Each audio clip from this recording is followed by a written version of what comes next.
Welcome back to the Wise Up Podcast, your weekly dose of business wisdom delivered to you by the members of Open Water. I'm your host, Chris Albrecht, and I am excited today to be chatting with my guest, Andy Sriubas. He's the Chief Commercial Officer for Outfront Media, but really, he's a lot more than that. I mean, we all contain multitudes, but really, like if you talk to Andy about his career, there are a lot of multitudes in which he's sort of gone into different industries and sort of, I hate to use this word, but disrupted them. And so what we're going to talk about today is sort of how how business leaders can sort of look at a market, look at a company, and then sort of redefine it and, paradigm it, again, for another cringy word, to expand and go forward. Right. So we're going to be touching on things today from media in hotels to the movie business to all kinds of things. But first, I've yacked on enough. Andy, welcome to the show. Thanks, Chris. Good to be here. It's good to have you here. All right. So give us just a brief sort of, I've given a very vague sort of bio on you, but can you give us a little bit just your background, sort of where you've been and some of the things that you've done? Sure. So for about 25 years or so, I was an investment banker in New York, covering most of the media space, the TMT space, so bridge technology and telecommunications over a period of time. Was in LA, was in London, and working with so many different diverse companies that it was sort of the right age to deal with these companies as the technologies were changing so quickly. It was impacting their business models and allowing them to think differently. And that's sort of how we as a bank, whichever bank I was at the particular time, there are a couple of them, were able to impact their strategy and say, hey, how can we finance this? How can we impact what you're doing differently or what you're trying to achieve operationally? So like any good story, I don't want to do the kind of the most high profile one quite yet. We're going to save that for a little bit, but I want to talk to you about one of the things I loved in our pre-call. We were talking about different things that you've done, but one of the things is this, you were you created basically like a TV network for hotels, Mm. right? I know that's a bit of a misnomer, but can you tell us how you went in, what you went in and did to sort of rethink uh, video inside hotel rooms? Sure. So let me back up for a second. So when I left banking, one of the last transactions I did was to sell LodgeNet. And you remember LodgeNet, you go into a hotel room, you watch either a movie or you watch a bunch of linear channels, and you pay whatever it was for the movie, or you turn on one of 30 channels. And so that was the business. It was going through a transition. It went through bankruptcy. And as a banker, I sold it to a private equity firm. The private equity firm asked me to come leave banking and join them and try to figure out what the next generation of this company should be and how the technology could impact what its business model was going to be. And so I did that. And what it was a simple of a library of movies at the time, which they charged $17 or so per movie per view, and they had provided about 30 channels: ESPN, CNN, Fox News, whatever it was. And that was interesting, but we weren't making enough money as a company. And so what we decided to do was turn it into its own cable company, so an MVNO. So we went back to the hotels and said, look, could you pay us for this overall package of services, $7 per room per month or something like that? We would then provide a set of channels, ESPN through Fox News, but we would also add another set of channels that would increase it from about 30 to about 48 channels. And those extra channels, we would charge the Hallmark Channel or whomever else it was to be exposed on those hotel rooms. There's about a little bit 1.8, 2 million hotel rooms with a great demographic, bunch of travelers who have reasonable incomes, who are looking for products. So getting that exposure for those channels was a good thing. So they'd pay us to put their channels in the hotel rooms. And also the movie packages. So for that $7 per room per month, we gave a free package of movies, which was easy. And then we said for premium movies, those that have just come out, you continue to pay an upcharge for those. And it changed the economics of the business from depending upon the hotel to say, look, I'm having a bad year. I can't afford this service anymore, to sharing it a little bit more and to saying, hey, we'll share upside with you on the advertising and the rest, and the upside on the movies. The third thing we did was we said to the advertising pods that were available in the big major channels, you're not getting credit for it. So if make up a channel, the Bob Smith channel decided it was selling ads within it to most of the households around the United States, they were not getting credit from the advertisers for the 1.8 million hotel rooms into which it was distributed. And so we went out and said, let's rip those commercial pods out. We'll sell our own commercial pods, and then we'll split that revenue with the hotel with the channel itself, and with LodgeNet, which we changed the name to Sonify. So it became another revenue stream that everybody got to enjoy that was not there beforehand. And it just took a bit of different thinking to try to create what is essentially an MVNO in that marketplace. So I want to get to that, right? Because one, I just love that story just because it's something that we've all sort of encountered, right? Which is the TV in the hotel when you're on a business trip or whatever, right? And it's such a vast market that just goes, you just don't even really think about it, right? Like Yeah. you're there for other things and you don't even think about it. So I'm curious how you sort of were able to come up with the idea, um, to sort of reframe that, right? From sort of, if you think of it as sort of a dead end channel to begin with, right? As it's how it started, but then rethinking of it, like you said, into more of a cable operator. What was sort of the process? How did you look at it and then figure out, oh, there's a different way of thinking about this? Well, here's the fun part. Most things start with some sort of a crisis, right? And so if you remember, LodgeNet had a significant amount of its revenue came from the pornography movies. So Okay, when that went away, the bankruptcy then came about, which was how we got involved as a bank and sold the business after the post-porn world, when porn became sure. free on television. And so they were a bit desperate for cash flow. And so we had to rethink it. The business had to rethink of itself and try to figure out how it was going to make money.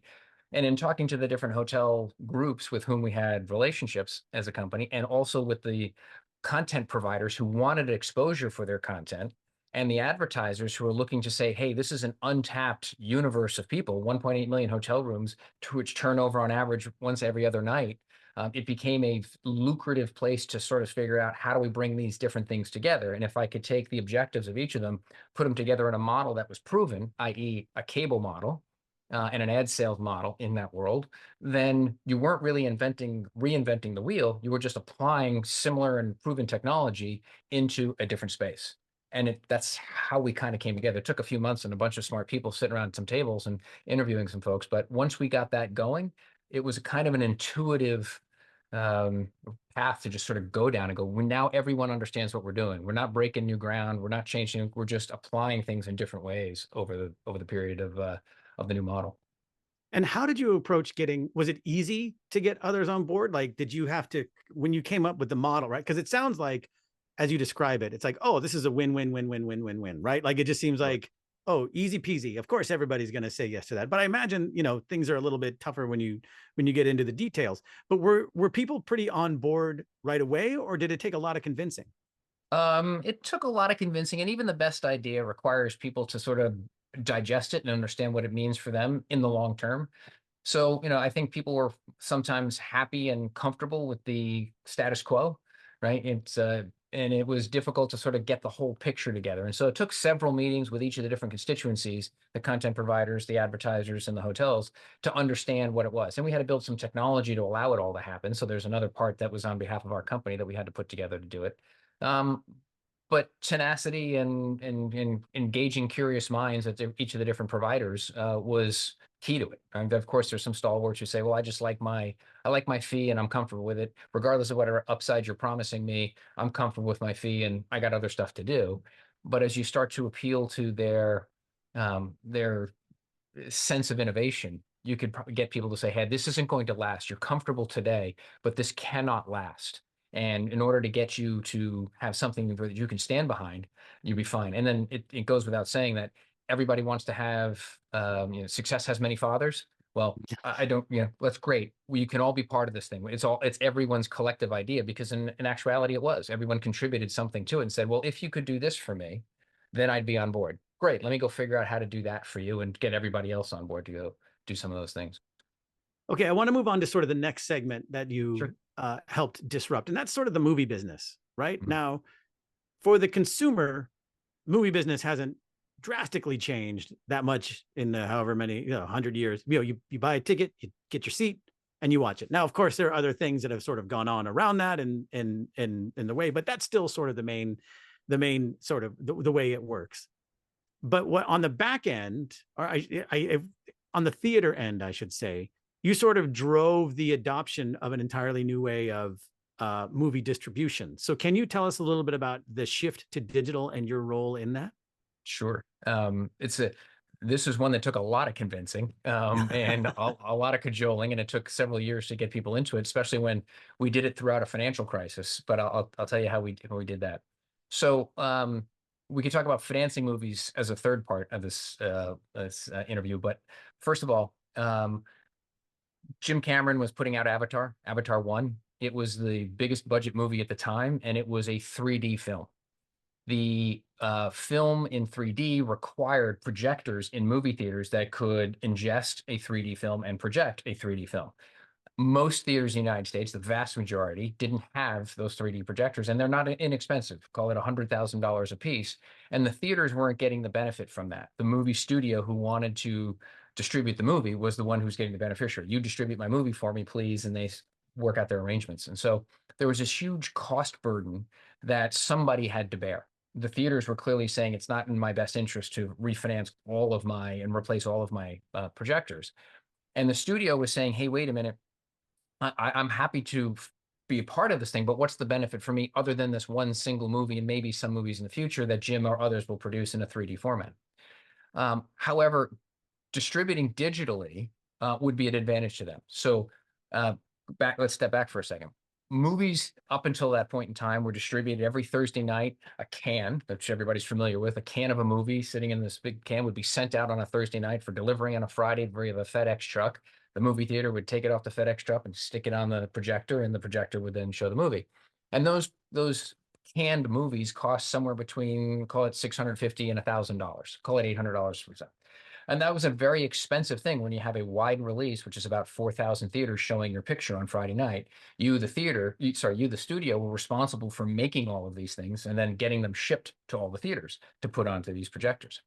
So everybody had something in the game here, something to gain out of this business. And so what we did was we said, okay, look, we, the bank, and at the time I was at JP Morgan, and what we did was we said, we will create an investor base that will finance the replacement of these movie projectors in the theaters. That money we will then recoup from the studios as they no longer had to create the prints, because they would be able to send it digitally. It would be, for lack of a better term, an email file on that Friday when the movie is going to open. They could just send it digitally to the projector. The projector would ingest it digitally and then show the film in its 3D format. So the new projectors were capable of doing a lot more than just showing 3D. They were capable of receiving a digital print and projecting it. And so for a period of time, what we did was we said, okay, until we are paid back with interest to our investors, studios, the collective 6 big studios, would send us a virtual print fee. So call it $800 per virtual print that they didn't have to make physically until we were paid down. And then they were free from the cost of making the physical prints for the rest of time. So that was their benefit. The theaters didn't have to pay for the new projectors. That was paid for by the money we put up front. And then this entity that we put together, which is called DCIP, Digital Cinema Implementation Partners, just went away when all the money was received and paid off. And it was a facilitation of a heck of a transition to the digital distribution of film in the physical theater business. So you kind of created a bridge mechanism to get people from shipping heavy film containers around the country to each individual theater to sort of the way that I think people now would assume movies, everybody listening probably understands, they watch movies on their screens. And so they know that they can get them digitally and right. And so like, well, why wouldn't it be sent digitally? But one thing that I'm interested in is that, like, if you compare this to the LodgeNet issue, right, which was LodgeNet seemed like the hotels were facing a dying technology, right, and it was sort of limping along, for lack of a better term, right? At least it's how I understood you say it.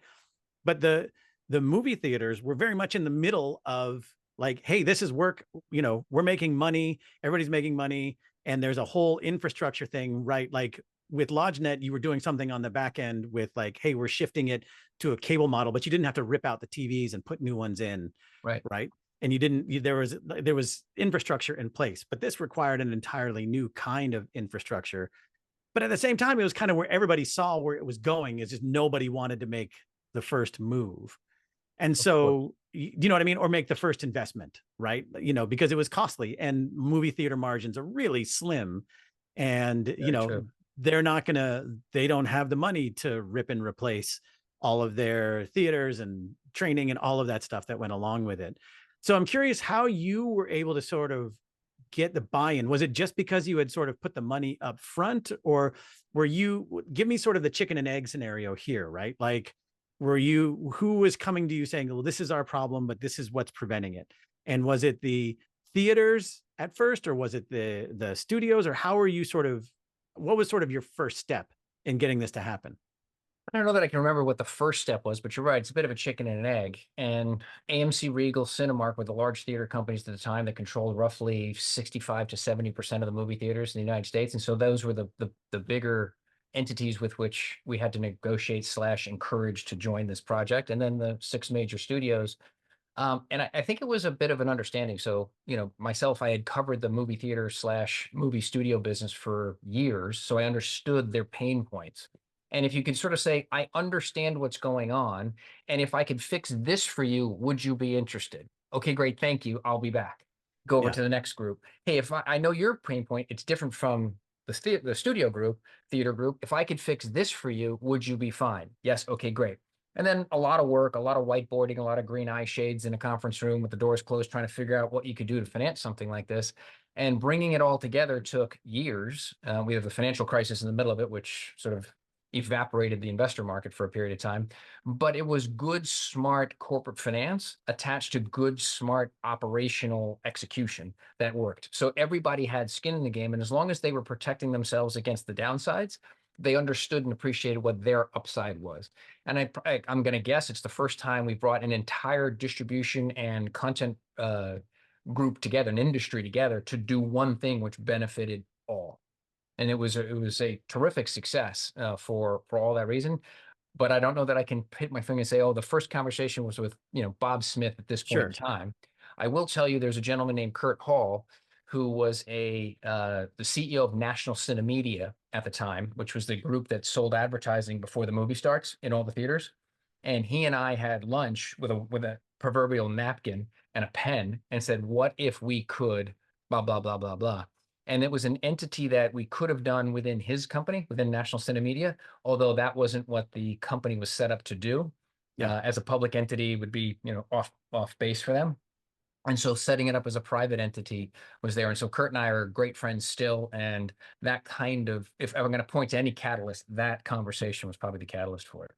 But it also seems like you had to have a confluence of things happening at the same time, right? Like you needed the broadband infrastructure in order to move True. huge digital files around the country.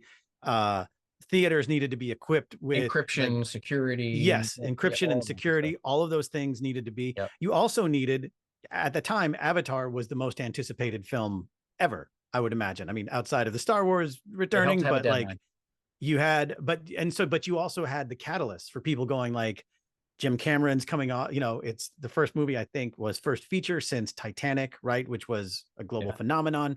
So you had the content, you had the infrastructure, and you had sort of the need all coming together at once. And I'm curious, were you the only people coming up with this, or did you know of competitors who were also trying to do this at the same time, but you were just able to sort of put together a better package? Yeah, no, it wasn't a competitive situation at all. And I think the best, as a banker, as an advisor to companies and what to do, the best situation you can find yourself in is to suggest something and to put people together that no one else has thought about. And when you're doing that, it doesn't become competitive because you've done something that's so off the run that it's not a regular way execution in the high yield market or the equity market or wherever else it is. You can't compete with it because it's so structured. And you're going to go get investors that are also considering something that is off the run. It's not going to be stuck into a portfolio to perfectly correlate with other things that you've bought in that portfolio. So you're going to have to pay a little extra for people to read documents, to be a little bit smarter, to engage a lawyer, to make sure that they've covered all the bases because it's not something they've seen before. And across my career, we've done several of these things, all of which, knock on wood, have been successful because we spend the time thinking about specific situations, not trying to compete with six other guys about something that could just be bought off a shelf at a bank across the street. So I want to tie the two things that we've talked about so far together, right? Which is because both of them seem to be coming at a time when this was the right idea at the right time, right? With Yeah. LodgeNet, it was post porn, so they were looking at all this televised real estate, for lack of a better term. that was available and it needed to do something. Otherwise, the company was going to go away. Right. But then at the Yep. same time, you also had the ability to sort of create an MVNO at that time. Right. And with the movies, you were coming in at the right place and right time. And so I'm wondering, just from your perspective, do you think right times exist all the time and that people just aren't open to them, or that, were you particularly attuned to them? Or do you think that there are sort of like black swan event moments where there are just like things just come together? I think it's somewhere in between. I think if you're not looking, you're not going to find them. And like you said before, we would not have been able to do the DCIP structure for the movie theaters and the studios unless the technology, the broadband technology, the security protocols, and everything else were available at the time. So 10 years prior, never would have been able to do it. Right. Yeah. So it does sort of work its way out. I have this sort of feeling that things happen because you've engaged yourself or are open to a set of circumstances that you may not have considered before. And so, well, what if we had a technology? Well, if we had a technology, what would it look like? Oh, who might have that technology? Let's go outside the box and figure out if there's a third-party provider that does this. When you went to Barco and uh, Texas Instruments and a few others to say, does that technology exist to create a projector that does this? Well, okay, it does. Well, if it could receive a digital file and it could project in 4K and in 3D, what would that cost? And so it was much bigger than just the conversation with the studios and the theaters, which I will tell you was not easy. But you had to Yeah. engage manufacturers for these things. And these look, they're all participants in an ecosystem, and they are careful rivals to some degree. I don't want the studio to get the best of me, and I don't want the theater to get the best of me. So they had to make sure that everybody was there was some détente around the table, because they do compete for how much of the screen how much of the box office am I going to take versus someone else, and is this a way for someone to get an edge over me? And you had to make sure and reassure everybody to put them in a room with counsel and for days and days on end just figure this out was a big deal. And then, does the technology exist? Does the broadband infrastructure exist? Do we have the capacity for security to be able to protect all of these films? Because God forbid one of these got leaked right on the internet and made many copies of and then sold, and it destroys the value of a film.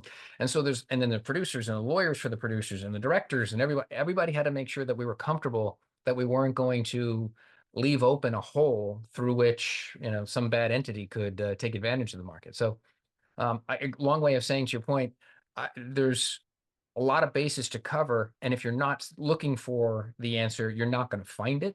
So I think the black swan event thing is interesting, and sometimes it does become available, but in most cases, you'll find ways around the challenges that you have when you're putting a project like this together. Do you have a particular negotiating style, or do you think acumen theater owners and movie studios, like you said, aren't the best of friends, right? Like they have certainly a complicated relationship, Sure. that spans all kinds of things from content to deal structures to all manner of things, right? Well said. And I'm wondering, like, when you are approaching that, do you think you have a particular way of bringing people to the table, or some experience that you're able to bring to where you're able to say, okay, look, everybody here wants to make money. I understand that. And here's how we can do it together. Like, do you have a style that you have? Well, I guess don't be a jerk. I guess is part of it. But Well, I've been doing it all wrong. there's situations, I'll tell you. I tell you, one of the thing is you walk into a room, and you have to have a fundamental understanding of the challenges that all the different constituencies have. If you walk in naive, they're not going to pay attention to you. So I have to say, I understand what the studios are going through, and I managed the studio relationships for the banks for years. So I understand how to produce films, how they were financed, and what the challenges and pain points were. And I managed the theater company relationships for our bank as well. And so I understood what they were going through. And it's not just, can I raise a bunch of money for the studio or for the theater in this way, but what are the operational pain points? And one of the reasons that I loved getting into the operational side of the business after I left banking about 12 years ago or so was a deeper understanding of building that ecosystem. So every day you're coming to work improving a particular system, as opposed to, as an agent, doing things on other people's behalf.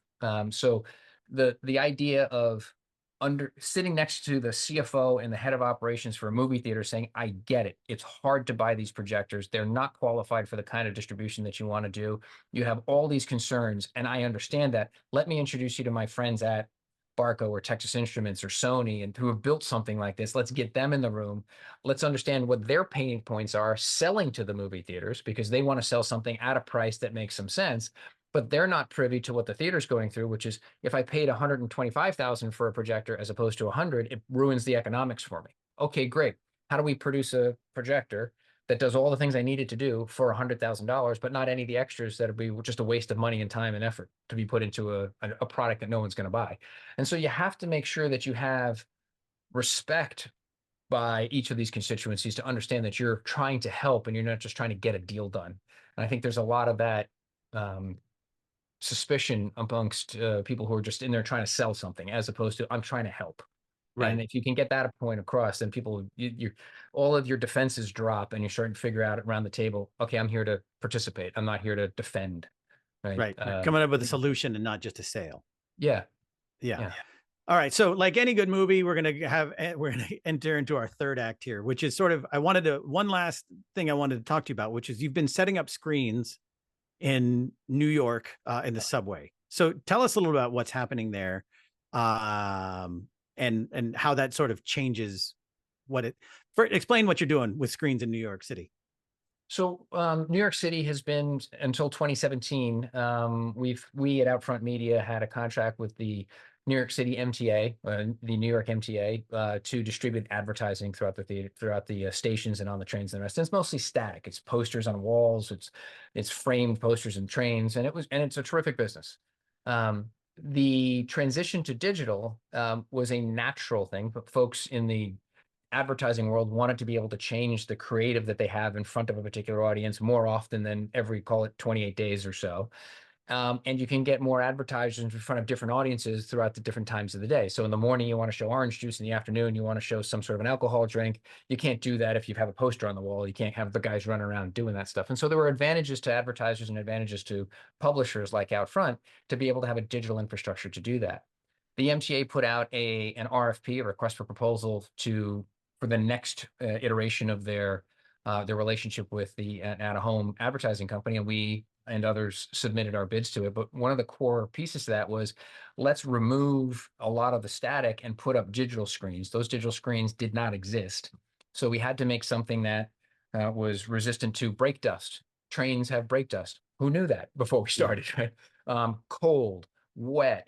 When they clean the stations with a hose, you can spray the screen. You're not going to want to interrupt any of the transit operations that could receive a signal through the infrastructure, through the communications infrastructure that existed at the time in the trains. And whether it was a Wi-Fi signal or some sort of a cellular signal, that infrastructure had to be contemplated. And then the thinness of the screen, so that it could be attached to a wall, so ADA compliant, so that nobody was going to walk by it. If you're on a wheelchair, you're not going to get caught in it. You're not going to be able to leave stuff underneath it and trip people.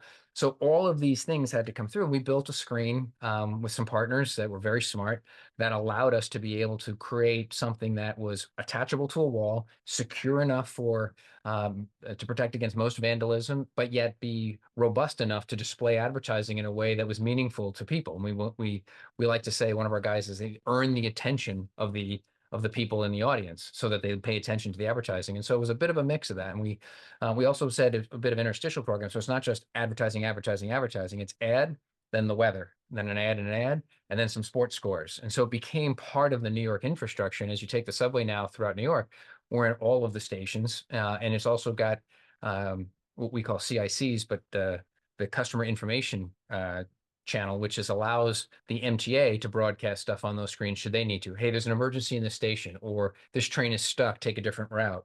So it became a passenger communications and emergency messaging network as much as it was an advertising network for us. And so a great partnership with New York State and with the MTA.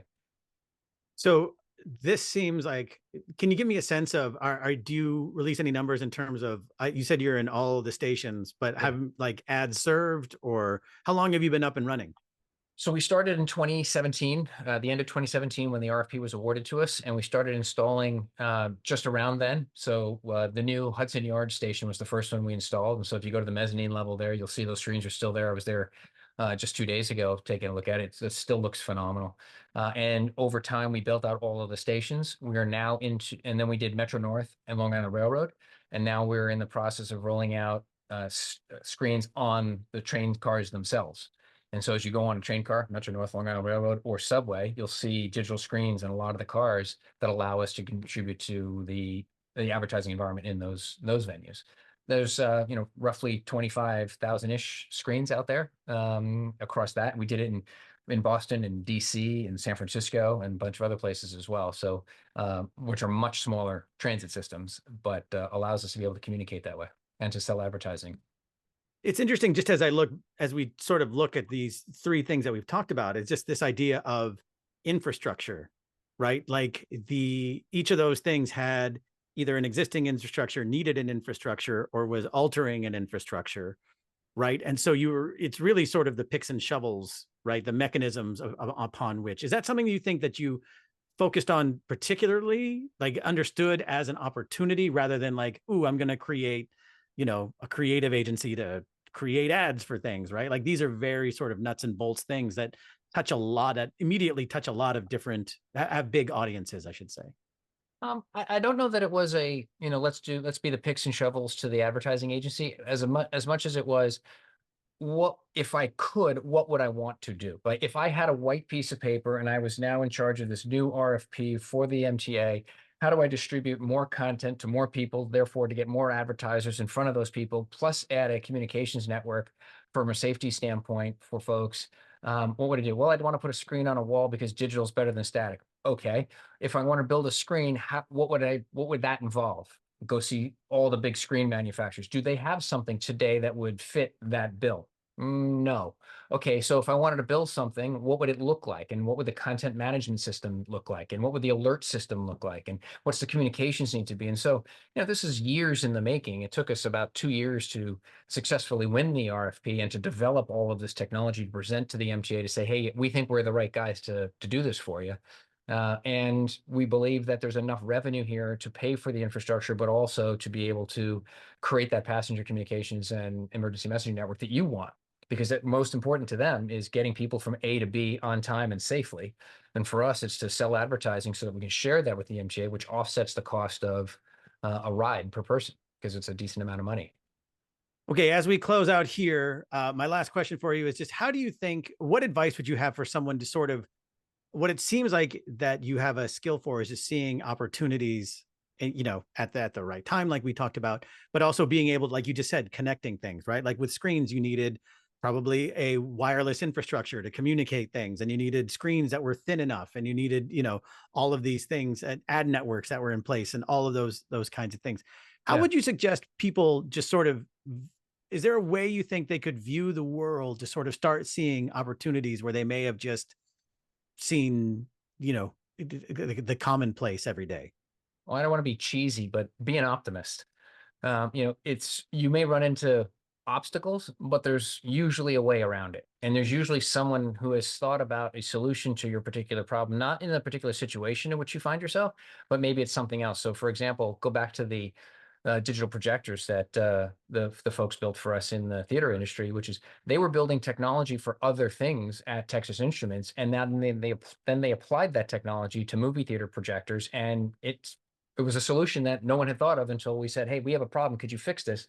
Someone in the other area came back and said, what if you used my widget to add to this particular projector so that I could receive a digital signal and to project it in a 4K way? So all of these things, look under every rock, because someone else is thinking about it in a different context that may apply to yours. Excellent. Andy Sriubas, you are the Chief Commercial Officer for Outfront Media, but as we have learned today, you've been at the nexus of a lot of things. Thank you so much for sharing your wisdom with us this week. Great to be with you, Chris. Thanks, buddy.